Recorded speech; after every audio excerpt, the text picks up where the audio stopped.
પવિત્ર પુરુષોત્તમ માસના અંતિમ દિવસ તથા પાવન સોમવતી અમાસના અવસરે ગામધણી શ્રી વાસુકી દાદાના મંદિરે ભક્તિમય અને આધ્યાત્મિક માહોલ વચ્ચે ઉજવણી કરાઈ હતી।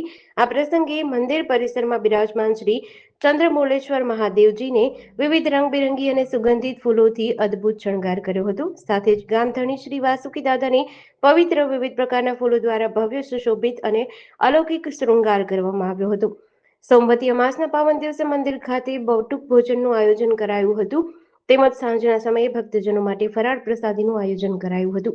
ઉપરાંત શ્રી વાસુકી દાદાના મંદિરે છેલ્લા 1 માસથી ચાલી રહેલી પુરુષોત્તમ માસ પારાયણની ભક્તિભાવ અને હર્ષોલ્લાસ સાથે પૂર્ણાહુતિ કરવામાં આવી હતી।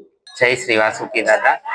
આજે અધિક માસ પુરુષોત્તમ માસની અંતિમ દિવસ એવી સોમવતી અમાસના દિવસે આપણા થાનગઢના ગ્રામ્ય દેવતા એવા શ્રી વાસુકી દાદાના મંદિરે વહેલી સવારે 5 વાગ્યાથી જ લોકો દાદાના દર્શન કરવા માટે આવી રહ્યા છે અને વિશેષ વાસુકી દાદાને તથા અહીંયા પરિસરમાં બિરાજમાન શ્રી ચંદ્રમૌલેશ્વર મહાદેવને આજે અનુપમ શણગાર કરવામાં આવેલો વિવિધ ફૂલથી રંગોળી ને એવું કરી અને ખાસ આજના દિવસે આપણા દાદાના મંદિરે મેળાના માહોલ જેવો માહોલ રહ્યો। શ્રાવણ મહિનાના સોમવાર હોય એવો, કેમ કે આજના દિવસે દાન પુણ્ય દેવદર્શન વગેરે કરવાનો ખૂબ જ મહાત્મ્ય છે।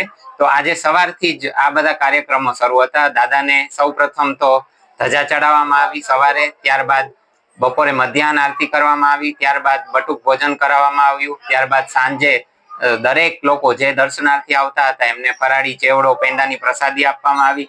અત્યારે સંધ્યા આરતી થઈ રહી છે અને આરતી બાદ શ્રી ચંદ્રમૌલેશ્વર મહાદેવને સોમવતી અમાસે રુદ્રાભિષેક કરવામાં આવશે। એવી રીતના આજે આપણા ગામધણી શ્રી વાસુકી દાદાના મંદિરે ખૂબ જ ધામધૂમ પૂર્વક આ પ્રસંગને ઉજવવામાં આવ્યો। જેટીસી ન્યૂઝ સાથે જયેશ મોરી, થાનગઢ।